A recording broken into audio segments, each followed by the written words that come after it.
Arte y artistas judíos, con Federica Palomero. Hoy les vamos a hablar... Hola, Federica. Hola, buenas tardes. Seguimos hablando de cultura, de artes plásticas, de ese acercamiento al judaísmo en el arte, y en este caso vamos a hablarles de aquellos que se salvaron. Uh-huh. ¿Por dónde porque los hubo, también gracias a Dios. ¿no? Sí. Exactamente. Pues sí, porque hablando en Arte de Kunst, hemos hablado precisamente de la persecución, ¿no?, contra los artistas judíos o los artistas de vanguardia de manera general, ¿no? Pero también hay personalidades del mundo cultural que lograron pues exiliarse, que lograron salvarse y que luego también tuvieron un gran peso, una gran influencia, ¿no?, en el pensamiento occidental, en el arte, etc. Pues, y por eso es interesante pues también hablar de ellos, ¿no? Bueno, no solamente los artistas o los intelectuales que desde luego eran muy expuestos porque eran famosos, lograron salir, sino que de manera general hubo una emigración muy importante de judíos a partir de 1933, ¿no? Ya en el 33 salen 37,000 personas. Claro, porque no sabemos exactamente el porcentaje que ocupaban los judíos en el mundo de la cultura, pero...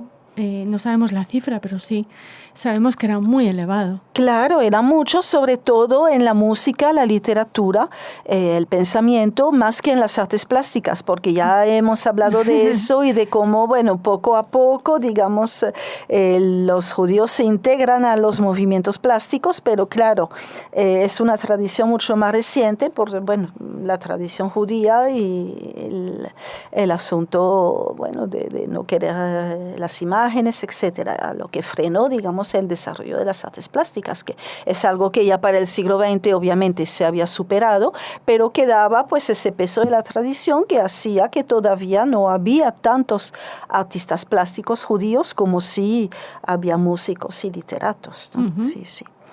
Entonces... Decías que unos 37,000 judíos salieron de Alemania en 1933, justo cuando, claro, con la llegada del nazismo, y después pudieron salir, si bien recuerdo, hasta el año 37 o 38, ya luego no pudieron salir más, ¿no? Y además, bueno, también había muchas dificultades, o sea, ¿a dónde iban? Claro, esa era una de ellas. Sí. Entonces, bueno, se aceptaba y bueno, hubo personajes que sí lucharon para lograr que determinados judíos significados... Sí, bueno, hablaremos de Varian Fry, por ejemplo, que fue un verdadero héroe en este sentido, ¿no? Y hay otro aspecto que también es muy dramático, que a los que huyen, en muchos casos les alcanza el destino. Porque, por ejemplo, los que huyen a Francia, pues nada, están en Francia, qué bien, ¿no? Pero cuando Francia ya queda invadida en mayo del 40 por las tropas nazis, que llega la ocupación, bueno, ese periodo tan oscuro, el más oscuro, creo yo, de la historia de Francia, pues esa gente está de nuevo en peligro y tiene que seguir huyendo, ¿no? Entonces, es una historia pues muy trágica y además bastante complicada, ¿no? Y bueno, tenemos ejemplos muy conocidos, ¿no? Por ejemplo, Hannah Arendt, que pues huye en 1933, después de haber sido encarcelada durante unos días. Ella pues se va a París, y en mayo del 40, claro, ahí hay una época, digamos, muy de confusión, porque entonces antes de que realmente se estableciera el régimen de Vichy y la colaboración, todavía los alemanes son considerados como enemigos. Claro, son entonces, extranjeros. Si tú eres alemán, aunque seas judío, aunque seas una persona perseguida, etcétera, pues tú eres un enemigo. Es realmente algo muy fuerte, ¿no? Y entonces fue el caso de Hannah Arendt en ese periodo, y ella fue internada en el campo de Gurs, del cual logró escapar. Ya luego hablaremos de un artista plástico muy importante que es Felix Nussbaum, que también estuvo internado en uno de esos campos, que es el de Saint-Cyprien, ¿no? Ahí, y bueno, Luego de escapar se refugia y se esconde en Montauban, que era una ciudad pequeña en el sur y que además había quedado en la llamada zona libre, ¿no? Y ahí fue donde Varian Fry la rescató para que después ella pudiera pues ir a los Estados Unidos, ¿no? A través de Portugal. Ella se fue en mayo del 41, o sea, estuvo un año pues viviendo de manera clandestina, ¿no? Podríamos decir. Y si hablamos de esas personas que intentaron escapar y en este caso no lo lograron y conectado con España, tenemos que hablar de Walter Benjamin, claro. Ay, sí, porque realmente fue, bueno, un caso sumamente trágico, porque, bueno, él ya desde 1933 estaba refugiado, estaba en París, y en el 40, pues, con un grupo de gente, judíos, intentan huir, pues, por España, y los detienen en la frontera, en Portbou, y en ese momento él se suicida. Está enterrado ahí, ¿no? ¿Cierto?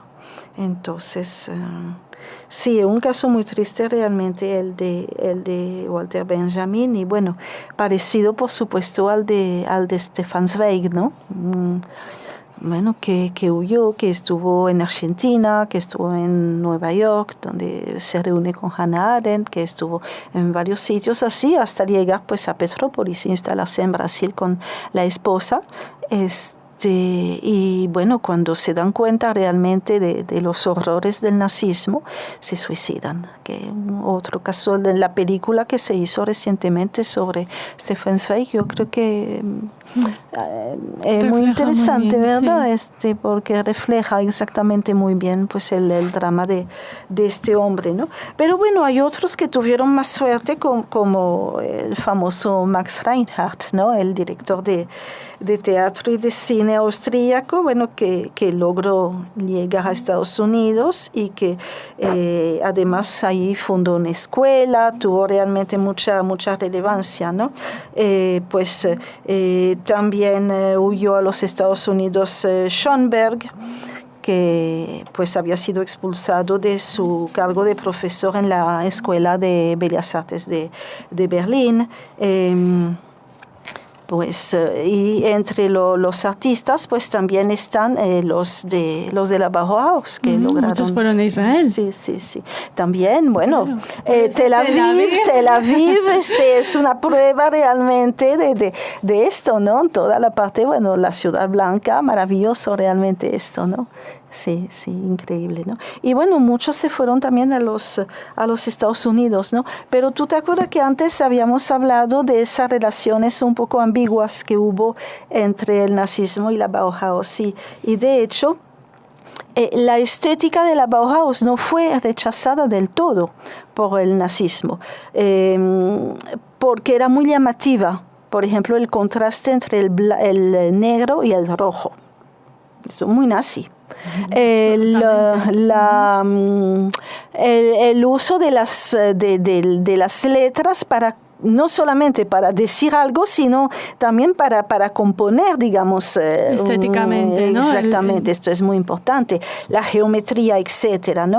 Y por ejemplo, si vemos el cartel de Schmidt para la exposición de la Bauhaus de Weimar en 1923, que tiene todas esas pautas de diseño gráfico muy modernas para la época, y cuando vemos después lo que hicieron los nazis, por ejemplo, el programa oficial de los Juegos Olímpicos de Berlín en 1936 fue creado por Herbert Hayer, que era miembro de la Bauhaus.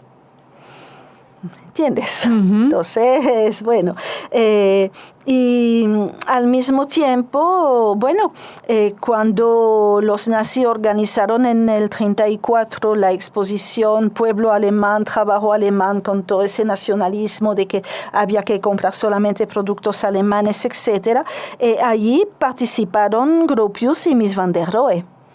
Wow. Ajá, wow. Exactamente. Era en el 34 y bueno, a lo mejor eran despistados, ¿no? Y no habían caído en cuenta. Vamos a darles el beneficio de la duda. Había que estar muy despistado ya en el 33, sí. ¿no? Pero bueno. Gropius ya en el 34, en esa misma fecha, entendió el asunto al parecer y se fue. Mies van der Rohe se quedó todavía porque en el 37 él organiza la sección de textiles para la Exposición Universal de París del 37 en el pabellón alemán, es decir, el pabellón nazi. Y después sí se va. Entonces, claro, en las biografías de ellos eso, tú sabes, intentan, bueno... Se pasa por un poco de puntillas, sí, ¿no? Pero fue así. Fue así. O sea, uno no puede negar la historia, ¿no? Y además, a pesar del cierre de la Bauhaus, muchos de sus alumnos después fueron arquitectos exitosos durante el nazismo, porque habían aprendido a construir, bueno, por ejemplo, fábricas, habían aprendido a construir viviendas populares. Y esto, pues, el régimen lo necesitaba. Y entonces, bueno, pues, el mismo Albert Speer, ¿no? Que era, bueno, el ministro de armamento, de guerra, no sabía que se había formado en la Bauhaus. No, él no se formó en la Bauhaus, pero él plagió muchísimos de los conceptos de la Bauhaus en sus construcciones. Es así, ¿no? Pero bueno, vamos a hablar de los exiliados. Y allí, pues, los que se fueron a Estados Unidos tuvieron allí muchísima importancia. Es muy interesante ver cómo a raíz de la Segunda Guerra Mundial y de la gente que llega ahí exiliada, el arte y la arquitectura en Estados Unidos dan un vuelco y se vuelven modernos y de vanguardia por la influencia, la enseñanza que tuvieron pues esas personas, ¿no? Bueno, para seguir con la Bauhaus, por ejemplo, Joseph y Annie Albers se fueron ya en el 33 y trabajaban en el Black Mountain College, donde daban el curso introductorio que estaba realmente calcado sobre el curso introductorio de la Bauhaus. Exactamente el mismo concepto, ¿no?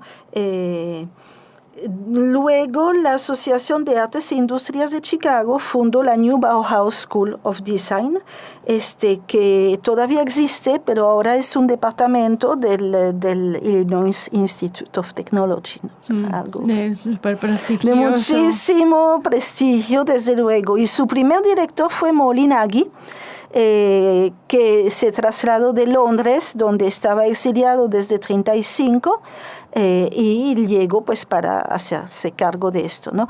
Walter Gropius emigró, como habíamos dicho, en el 34, se fue a Inglaterra y de allí, entonces en el 37 se llegó a los Estados Unidos y fue profesor en Harvard. Luego fundó pues Architect Collaborative, la famosa TAC, el Pan Am Building. Es suyo. Es suyo, como de Mies van der Rohe es, bueno, el Seagram Building, es que los dos son realmente íconos, ¿no? De la arquitectura moderna y de lo que se llegó a llamar el estilo internacional, ¿no? Y en este sentido, bueno, tuvieron muchísima importancia, ¿no? Bueno, Chagall también fue a los Estados Unidos y yo creo que, bueno, su colorido ayudó muchísimo a otros artistas ahí, ¿no? Bueno, Chagall, como habíamos dicho, él estaba en Francia, pero ya no podía quedarse en Francia, desde luego, porque en octubre del 40, el gobierno de Vichy, el gobierno de Pétain, pues promulga el Statut des Juifs, copiado desde luego de todas las leyes raciales de la Alemania nazi, donde se dice que los extranjeros de raza judía, mira el vocabulario empleado, ¿no? Es realmente espeluznante. Los extranjeros de raza judía podrán ser internados en campos especiales por decisión del prefecto, es decir, de la autoridad francesa. Sí. No de los alemanes. Y entonces de ahí, bueno, el campo de Saint-Cyprien, de Argelès, de Rivesaltes, y el de Gurs, etcétera, etcétera, donde esa gente fueron internados. Pero ya luego las medidas se extendieron a los judíos franceses, ¿no? A partir del 42. Entonces, ahí, bueno, entra en escena, digamos, Varian Fry, que es el periodista de Estados Unidos, creador del Comité de Rescate, sí, del American Rescue Committee, que tenía pues como objetivo precisamente ubicar a esas personas y facilitarles entonces la llegada a los Estados Unidos. Él trabajaba desde Marsella. Ahí había un sitio que se llamaba la Villa Bel Air, donde la gente llegaba y donde se organizaba realmente pues el flujo de los que salían por Marsella, de los que salían por Lisboa, y donde etcétera. Sería un gran intercambio cultural dentro de las malas circunstancias, reúnes en un mismo espacio a lo mejor. Claro, a Chagall, a André Breton, qué sé yo, porque bueno, ahí no había solamente judíos, desde luego, sino que había gente también que por las posiciones culturales o políticas que habían tomado estaban realmente en peligro. Lipschitz, el escultor, también no logró, bueno, pues salvarse gracias a las gestiones de Fry. El caso de Chagall, claro, Chagall era sumamente conocido ya para la época. Es muy interesante porque, bueno, la verdad que Chagall en Estados Unidos no la pasó nada bien. Primero porque nunca se le dio mucho el inglés. Entonces le costaba mucho todo y recuperó el yiddish por la colonia judía, claro, pues tan importante que había en Nueva York, ¿no? Y tuvo muchos honores, o sea, él expuso en el MoMA, él hizo pues los telones y las escenografías para el American Ballet Theatre, o sea, tenía muchísimo reconocimiento, ¿no? Pero a pesar de eso no le fue bien y además, bueno, murió la esposa y murió Bella porque, claro, todos los antibióticos los mandaban para el frente. Y entonces murió de infección, ¿no? Fue una cosa realmente muy trágica y, bueno, para él una experiencia realmente muy, muy triste y muy mala, ¿no? Meiner, que había estado en la exposición de arte degenerado, se había exiliado en Inglaterra en el 39. Entonces, bueno, al estallar la guerra, lo mismo que habíamos comentado, se convierte en enemigo, claro. Se convierte en un enemigo y vive entonces confinado en la isla de Man, ¿no? Bueno, pero no lo pasó tan mal, creo yo, por lo menos estaba allí con libertad de movimientos, ¿no? Pero bueno, cada caso es un caso realmente bien especial, ¿no? Bueno, son ejemplos de gente, de personalidades cuyo destino cambió totalmente pues, por culpa del nazismo y que, bueno, dentro de esas circunstancias muy dramáticas lograron pues salvarse y no solamente eso, sino contribuyeron realmente pues a la cultura internacional en gran parte, ¿no? Así terminamos el capítulo de hoy. Muy bien. En el siguiente hablaremos de un personaje, de una persona que ya hemos citado en estos capítulos en los que hablamos de los salvados y del arte degenerado. Será Félix Nussbaum, que lamentablemente no se salvó antes, su conexión con, bueno, su trágico destino, su muerte en Auschwitz. De él hablaremos en el próximo programa. Les esperamos. De acuerdo, muchísimas gracias.